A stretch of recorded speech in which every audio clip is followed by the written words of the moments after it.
안녕하세요. 행복한 그로써입니다. 오늘은 제가 읽고 나서 꽤 오래 생각하게 만든 책 한 권을 가져왔어요. 제목이 돈이 되는 말의 법칙인데요. 간다 마사노리라는 일본 마케터가 쓴 책이에요. 처음에 제목만 봤을 때는 솔직히 좀 자극적인 제목이다 싶었거든요. 근데 읽다 보니까 이게 단순히 말 잘하는 법을 알려주는 책이 아니더라고요.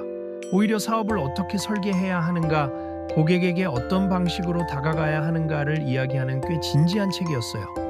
그래서 오늘 이걸 여러분이랑 같이 풀어보고 싶었습니다. 자, 시작할게요. 먼저 이 책이 가장 처음에 던지는 질문이 있어요. 지금 당신이 하는 일, 진짜 돈이 되는 일인가요? 이 질문이 처음엔 좀 당돌하게 느껴질 수 있는데 읽다 보면 이게 얼마나 중요한 질문인지 알게 돼요. 저자는 바쁜 것과 돈이 되는 것은 다르다고 말해요. 열심히 하는 것과 매출이 오르는 것도 다르다고요. 많은 분들이 이 두 가지를 같은 거라고 생각하시는데 사실 전혀 다른 얘기예요. 하루 종일 바쁘게 일했는데 막상 통장에 남는 게 없다. 이런 경험 있으신 분들 계실 거예요. 저자는 그게 바로 돈 되는 일과 돈 안 되는 일을 구분하지 못해서 생기는 현상이라고 봐요. 그럼 돈이 되는 말이란 게 대체 뭔가 여기서부터 시작해 봐야 해요. 저자가 보는 핵심은 이거예요. 돈은 상품의 품질만으로 벌리지 않는다. 상대의 마음과 내 가치가 연결되는 방식에 따라 벌린다. 이게 이 책 전체의 중심 생각이에요. 똑같은 상품을 팔아도 어떤 사람은 잘 팔리고 어떤 사람은 안 팔리는 이유, 똑같은 제안을 해도 어떤 제안서는 통하고 어떤 건 묻히는 이유가 여기에 있다는 거예요. 그 차이를 만드는 게 바로 말의 구조, 즉 어떤 순서와 흐름으로 상대에게 전달하느냐라는 거죠. 그래서 저자는 이렇게 강조해요. 무엇을 얼마나 화려하게 말하느냐가 아니라 누구에게 무엇을 어떤 순서로 말하느냐가 더 중요하다고요. 이 말이 처음에는 그냥 당연한 소리처럼 들릴 수 있는데 실제로 이걸 제대로 하고 있는 사람이 얼마나 될까를 생각해보면 얘기가 달라져요. 이제 본론으로 들어가 볼게요. 이 책은 크게 두 파트로 나눠서 볼 수 있어요. 1부는 돈이 되는 말을 찾아내는 방법, 2부는 그 말을 반복해서 쓸 수 있는 시스템을 만드는 방법이에요. 먼저 1부를 같이 볼게요. 1부의 핵심 메시지는 단순해요.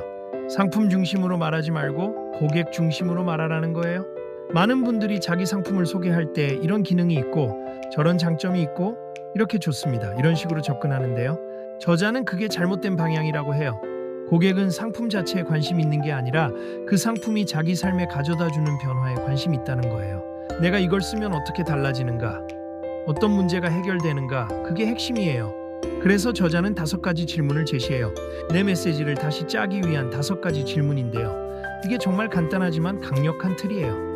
첫 번째 질문은 내가 파는 상품이 무엇인가, 그 본질적인 가치가 뭔가입니다. 여기서 상품의 스펙이나 기능을 나열하는 게 아니라 이 상품이 고객의 어떤 삶을 바꿔주는가를 생각해야 해요. 예를 들어 마사지 기계를 판다면 단순히 진동 기능, 열 기능이 있습니다가 아니라 퇴근 후 누구도 신경 써주지 않는 내 몸을 내가 직접 돌봐줄 수 있다는 경험을 파는 거라는 식으로요. 두 번째 질문은 그걸 원하는 고객이 누구인가예요. 구체적으로 어떤 사람인지 어떤 상황에 놓여 있는지를 그려봐야 해요. 대상이 막연하면 메시지도 막연해져요. 30대 직장인 여성, 퇴근 후 혼자 집에 오는 사람, 몸이 자주 뻐근하지만 마사지 숍 가기는 부담스러운 사람, 이런 식으로 구체적일수록 말이 날카로워져요. 세 번째 질문은 내가 왜 이 일을 하는가예요. 미션이나 이유가 있는가를 묻는 거예요. 이게 없으면 말에 진심이 실리지 않아요. 고객은 생각보다 그걸 느껴요. 단순히 돈 벌려고 한다는 게 느껴지는 말과 이 사람이 진짜 내 문제를 해결해 주고 싶어 한다는 게 느껴지는 말은 반응이 달라요. 네 번째 질문은 고객이 무엇에 공감하는가예요. 어떤 감정이 움직이는가를 파악하는 거예요.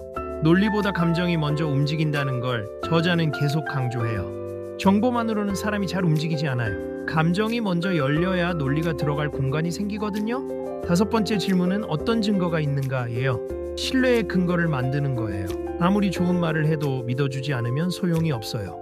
고객 후기, 수치, 사례 이런 것들이 말의 신뢰도를 높여줘요. 이 5가지 질문을 따라가다 보면 내 메시지가 자연스럽게 고객의 언어로 바뀌게 돼요. 광고 문구, 제안서, 이메일, 유튜브 스크립트까지 다 이틀로 다시 쓸 수 있어요. 이제 이 책에서 가장 유명한 개념인 뉴 페이소나를 이야기해 볼게요. 페이소나는 원래 일본에서 오래전부터 써온 세일즈 카피 구조예요. 문제를 드러내고 그 문제를 심화시키고 해결책을 제시하고 제안을 두고 행동을 촉구하는 순서예요. 그런데 저자는 여기서 한 발 더 나아가요. 기존 페이소나는 고객을 좀 자극하고 압박하는 느낌이 있었는데 간다 마사노리는 거기에 친근감과 공감의 요소를 더한 뉴 페이소나를 만들어요. 순서는 이렇게 돼요. 먼저 고객이 겪고 있는 문제를 명확하게 짚어줘요. 이게 비프로블럼이에요. 근데 여기서 그냥 문제를 들이밀면 상대가 방어적이 될 수 있거든요. 그래서 다음 단계에서 나도 그 문제를 이해하고 공감한다는 친근감을 먼저 만들어요. 이게 A affinity예요. 거리를 좁히는 단계예요. 그 다음에 S solution 해결책을 제시해요. 그리고 O offer 지금 내가 당신에게 제안하는 게 뭔지 구체적으로 보여줘요. 다음이 N narrow인데 기간이나 수량 제한을 두는 거예요. 지금 결정해야 하는 이유를 자연스럽게 만들어주는 거죠. 마지막이 A action 다음 단계를 명확하고 쉽게 알려주는 거예요. 이게 단순히 세일즈 카피에만 쓰이는 게 아니에요. 유튜브 영상 구성, 블로그 글 구조, 인스타그램 게시물, 제안서, 회의 발표까지 이 흐름을 따라가면 상대가 훨씬 자연스럽게 받아들여요.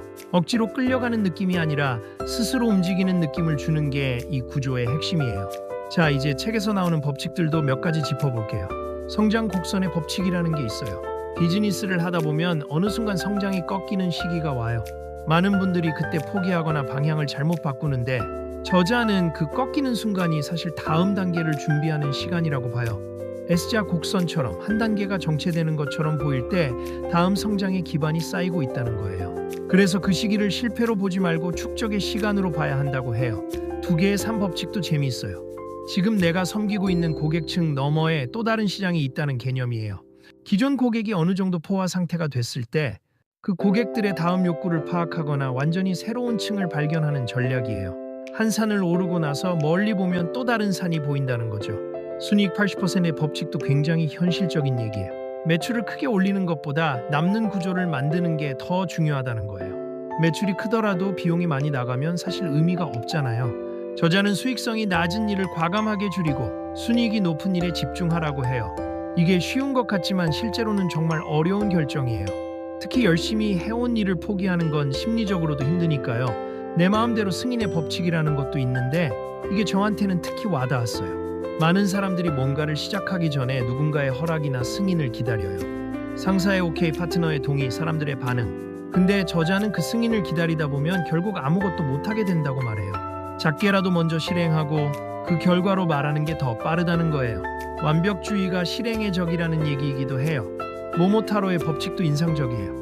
모모타로가 도깨비 섬을 치러 가면서 개, 원숭이, 꿩을 동료로 만들잖아요. 이때 각각에게 전혀 다른 방식으로 접근해서 끌어들이죠. 저자는 이걸 비즈니스에 적용해서 같은 내용이라도 상대에 따라 전달 방식을 달리해야 한다고 말해요. 상사에게 말할 때와 실무자에게 말할 때, 고객에게 말할 때와 파트너에게 말할 때가 다 달라야 한다는 거예요. 이제 2부 얘기를 해볼게요. 2부는 시스템의 영역이에요. 말 한마디로 한번 성과를 내는 게 아니라 그 성과가 반복되는 구조를 만드는 거예요. 저자는 성공을 재능이 아니라 시스템의 결과로 봐요. 잘 팔리는 사람이 특별히 말을 잘하거나 카리스마가 있어서가 아니라 좋은 구조가 있어서라는 거예요. 여기서 저자가 강조하는 게 고객과의 관계예요. 단순 거래로 고객을 대하면 한번 팔고 끝이 되지만 파트너이자 동맹으로 보면 관계가 지속돼요. 소비자 성공의 법칙이라는 게 여기서 나와요. 판매가 끝이 아니라 고객이 그 상품이나 서비스로 성공하는 것까지 책임지는 관점을 가지라는 거예요. 이게 단기적으로 보면 손이 더 많이 가는 것 같지만 장기적으로는 훨씬 단단한 비즈니스를 만들어준대요. 체험 가치의 법칙도 비슷한 맥락이에요. 상품 자체보다 고객이 느끼는 경험이 더 오래 기억된다는 거예요. 사람들이 어떤 브랜드를 좋아하는 이유를 생각해보면 단순히 제품이 좋아서이기도 하지만 그 브랜드와의 경험, 구매 과정의 느낌, 배송받을 때의 기분, CS를 받을 때의 태도 이런 것들이 합쳐져서 만들어지잖아요.